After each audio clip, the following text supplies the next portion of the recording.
Bhagavate Vasudevaya.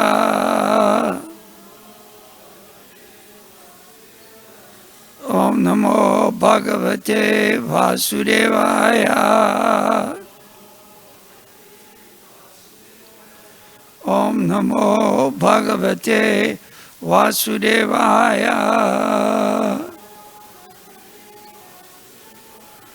Srimad Bhagavatam, Canto 2, Chapter 4, Text 13. Bhuyo Nama Sadvirjina Chide Satam Asabhavayalika Sattva Murtaye Pumsam Puna Paramahamsya Ashrame Vyavastitanam Anumrigya Dasuse Bhuya Namasa Virgina Chida Satam Asambhava Yakila Sattva Murtaye Pumsam Punak Paramahamsa Ashrame Vyavastitanam Anumrigya Dashuse Bhuya Nama Sadvirjina Chide Satam Asambhavaya Likila Sattva Murtaye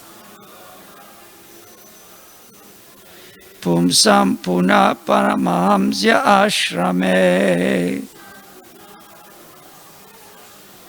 Vyavastitanam Anumrigya Dashuse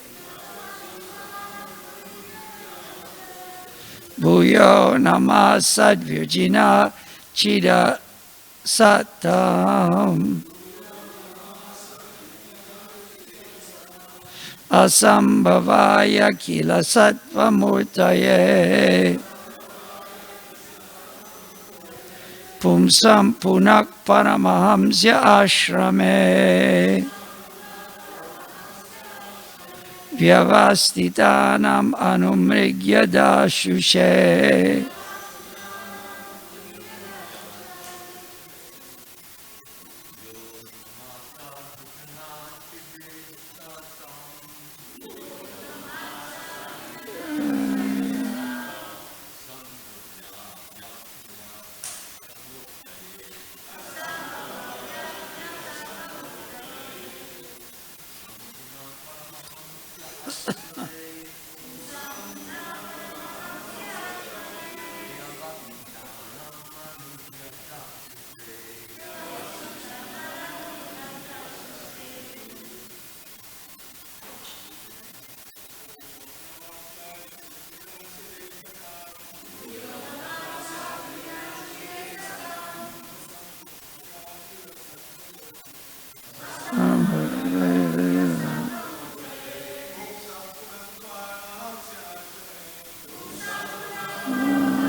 Sadvijana Chidesitam Sambhavaya Vikamatamute Bhavana Paramahamsa Ashrame Astitana Anamikitash Matajis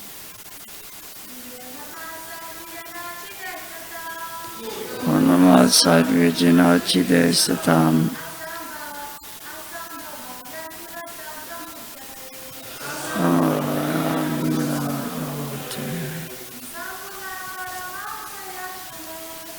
Sampurna Paramahamsya Ashrame.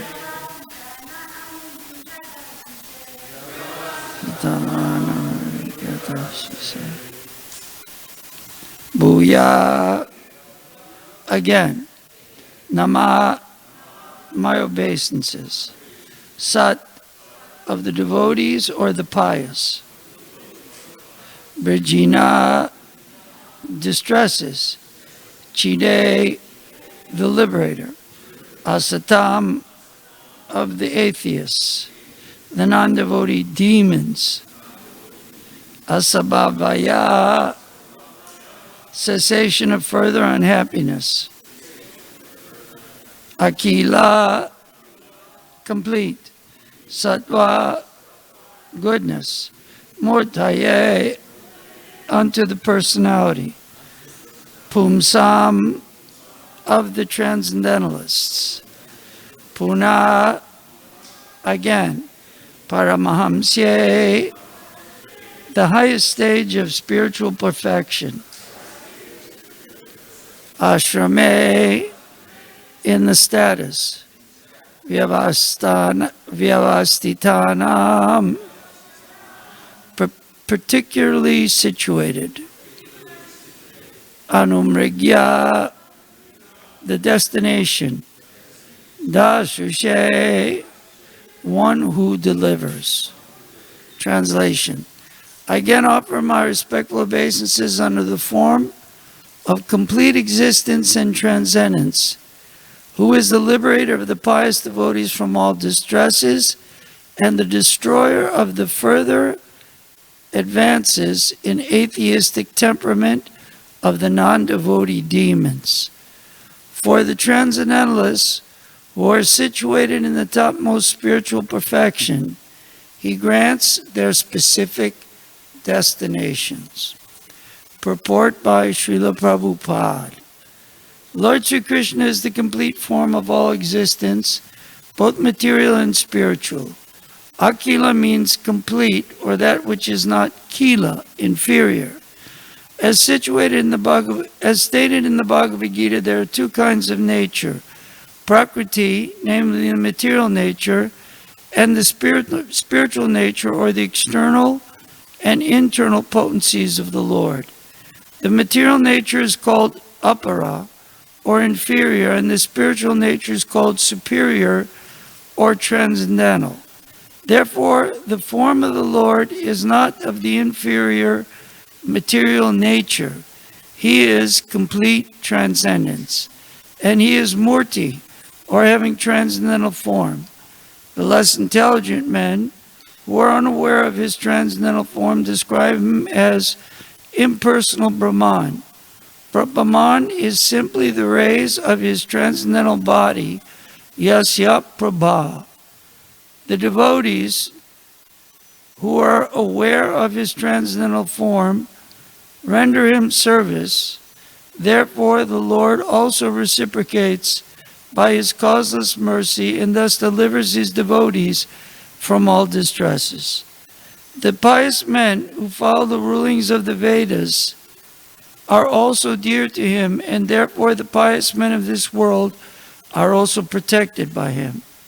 The impious and non-devotees are against the principles of the Vedas, and so such persons are always hampered from making advances in their nefarious activities. Some of them, who are specifically favored by the Lord, are killed by him personally, as in the cases of Ravana, Hiranyakasipu, and Kamsa, and thus such demons get salvation and are thereby checked from further progress in their demoniac activities. Just like a kind father in his favor upon the either in his favor upon the devotees or his punishment of the demons, he is ever kind to everyone, because he is the complete existence for all individual existence. The Paramahamsa stage of existence is the highest perfectional stage of spiritual values.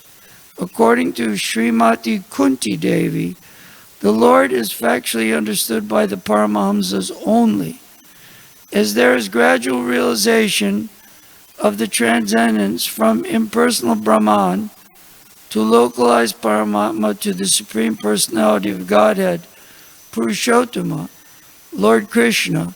Similarly, there is gradual promotion to one's situation in the spiritual life of sannyas.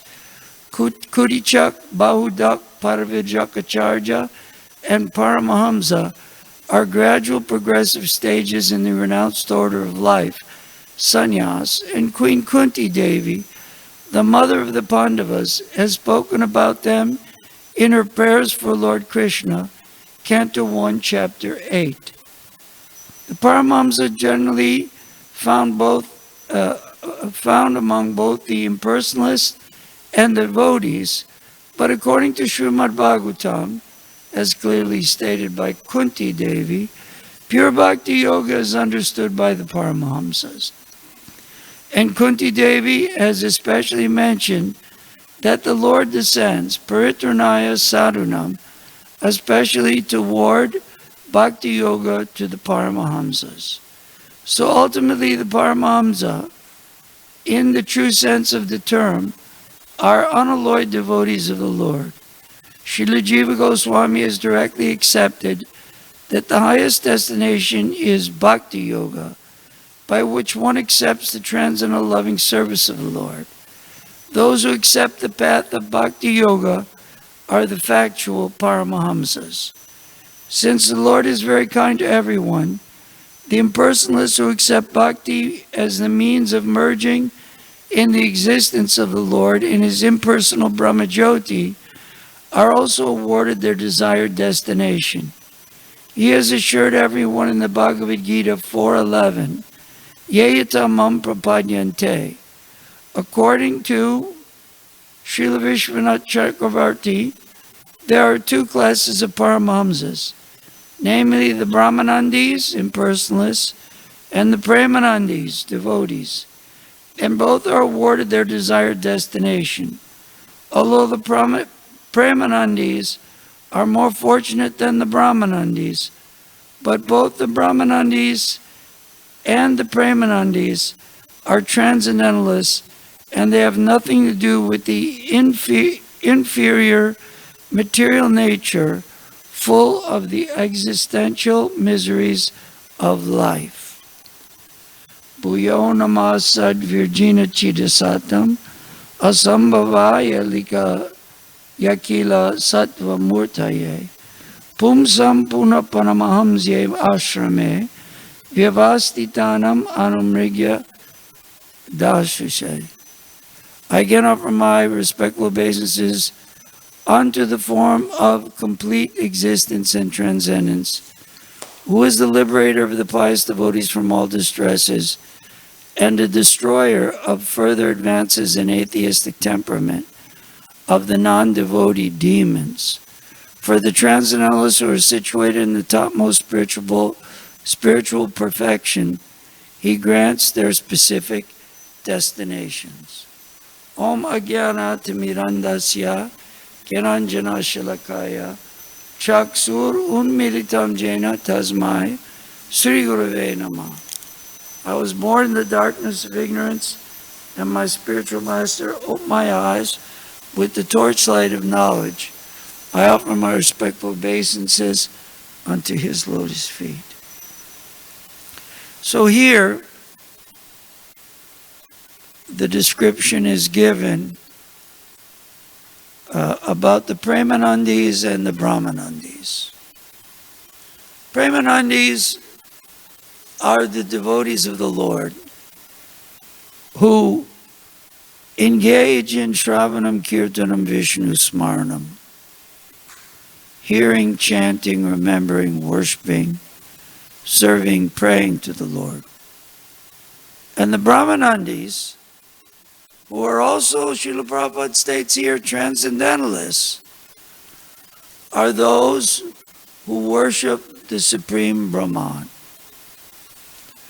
Krishna is known, his features are three. He is the light, He is the Lord within the heart, and He is the Supreme Personality of Godhead. And the Brahmanandis who just meditate on the light and worship the light, their goal is to become one with the light, to merge in the light. But unfortunately, there's no activity in the Brahmajyoti, in that light. One has to return again. Srimad Bhagavatam tells us, Bhagavad Gita tells us, to this material world to engage in activities, because there is no activity in the Brahmajyoti, and the soul by nature is active, full of feeling, willing, thinking, feeling, and willing. So, because the soul is active by nature, the soul cannot stay eternally in the light and has to return back to this material world. But the Premanandis, who are engaged in the Lord's devotional service, their activity is unlimited, and they return to the spiritual abode.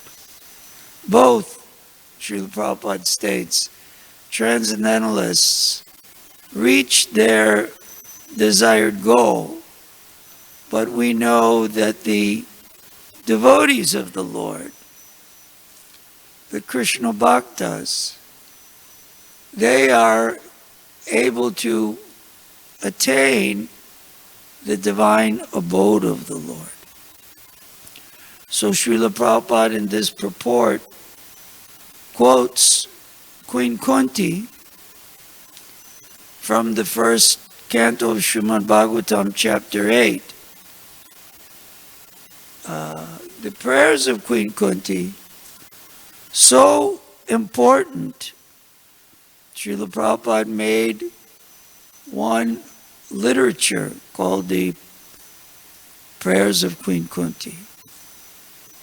These prayers, Janmaishvarya Shruta Shri Edamana Marak Puman, that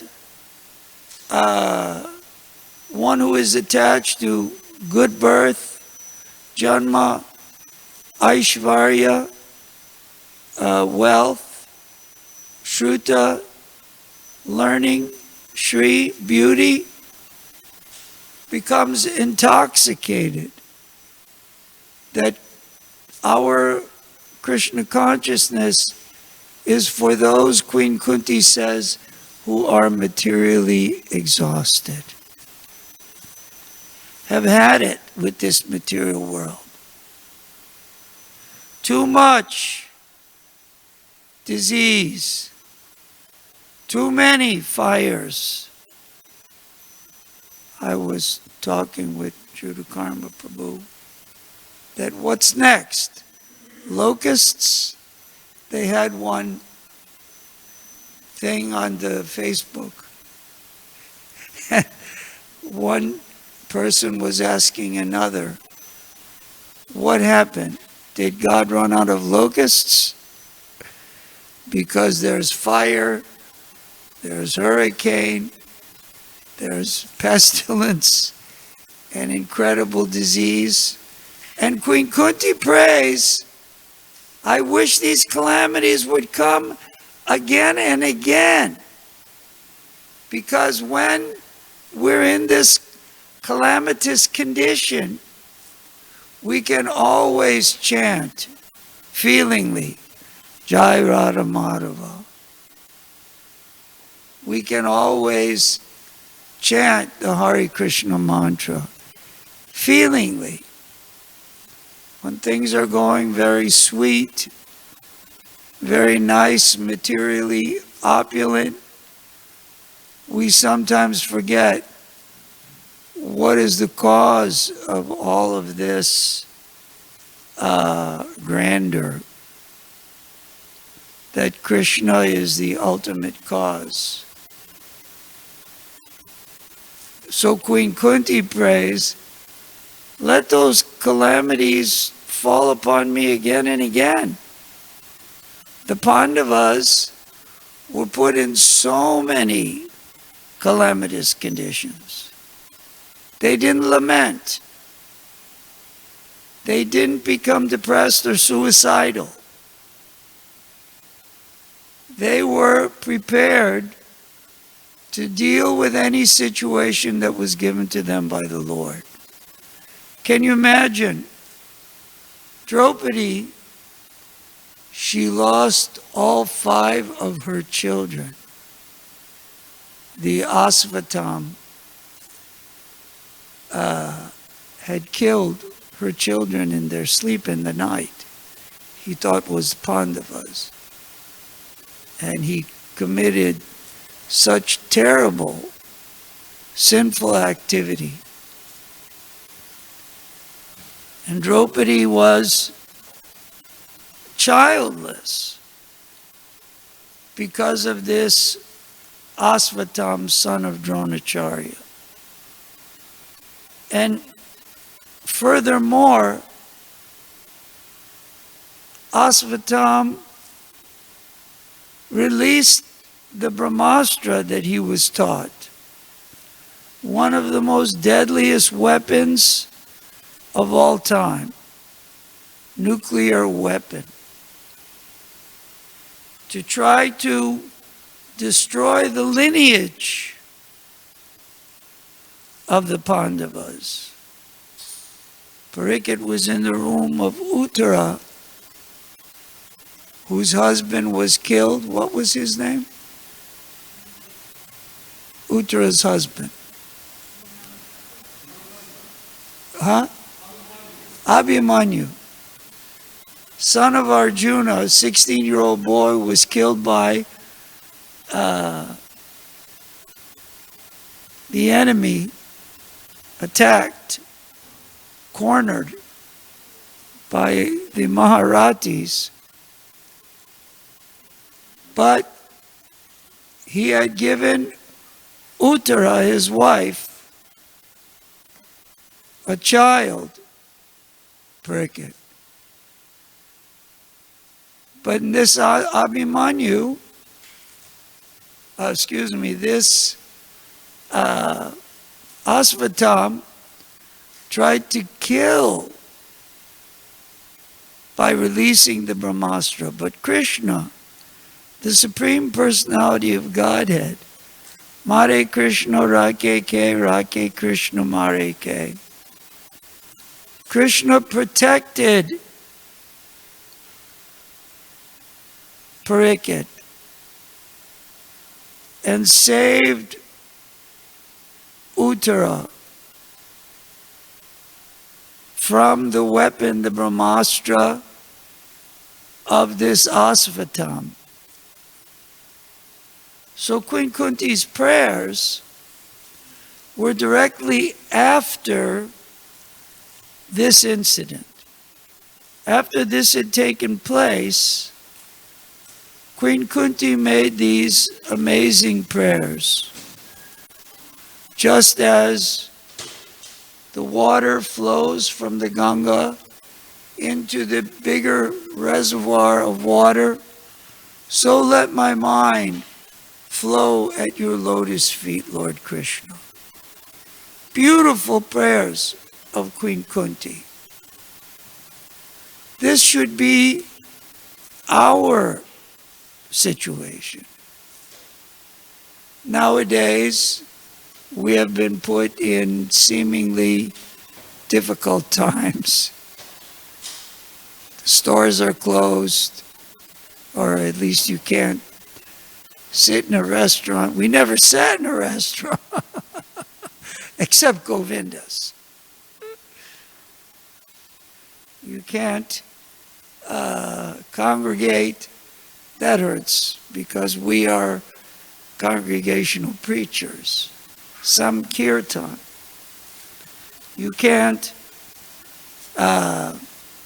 do so many things because of the disease that has been spread. the Brahmastra that was released, some people say, from China. The disease that was released and is making people all over the world materially suffer. But for the devotees, that, what do they say when the one Sankirtan devotee once told me, Pragosh, when the going gets tough, the tough go out on Sankirtan. That when things get difficult, we go out and preach. Because people are more ready. It's amazing, you'll be happy to know, somehow or other, in North America, for the month of August, this past month, we did better than last year by 6%. And for the year, we're only a few percent down, less than 10 for the entire year from last year. Last year was very carefree for the materialistic persons. Everyone was wallowing in their Janma, Aishvarya, Shuta, and Shri, their funds, their beauty, their wealth, their homes. And this year is much, much, much more difficult. But the Vaishnavas and the Vaishnavis have risen to the occasion. Somehow or other is wonderful. I'm sure Srila Prabhupada is so happy. Have risen to the occasion, and practically speaking, the preaching of Krishna consciousness, of distribution of Srila Prabhupada's books, especially sets of books, Bhadra Purnima, sets of Bhagavatams and Chaitanya Charitamritas, has increased to the point this year of practically the same as last year. And now the leaders, they're not, oh, we did great. Oh, it's a miracle. The leaders are getting together. They've written to Sura Prabhu and Bhadranarayan Maharaj and Vaisheshika Prabhu. Let's see how we could put it back on track and increase by 10%. This isn't a time for devotees to mourn or be melancholy. This is a time for devotees to rise up and give Krishna consciousness with renewed vigor and renewed energy. Just like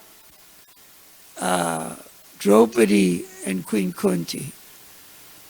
They had lost so many of their relatives, but they were still making fervent prayers to the Lord and engaging in the Lord's service with redoubled strength. So this is our situation. This material world is in grave danger. It's not going to get better. As time goes on, things will, as Kali Yuga progresses, things will get worse. In our lifetime, maybe we will see locusts. I'm not hoping that in any way, shape, or form, but who knows? I'm not even sure what locusts are. Grasshoppers? so many plagues. Things are not getting better as Kali Yuga progresses. As Kali Yuga progresses, things are getting worse. So we should be prepared as Vaishnavas and Vaishnavis that yes, the material world's going to get darker. The material that you can barely some days see the sun because the smoke from the fires and the ash from the fires is raining from the sky. So many calamities. And these things will continue, but as Queen Kunti prayed, let those calamities come again and again, so that we can fervently and feelingly pray to you, my Lord. All glories to Sri Guru and Gauranga.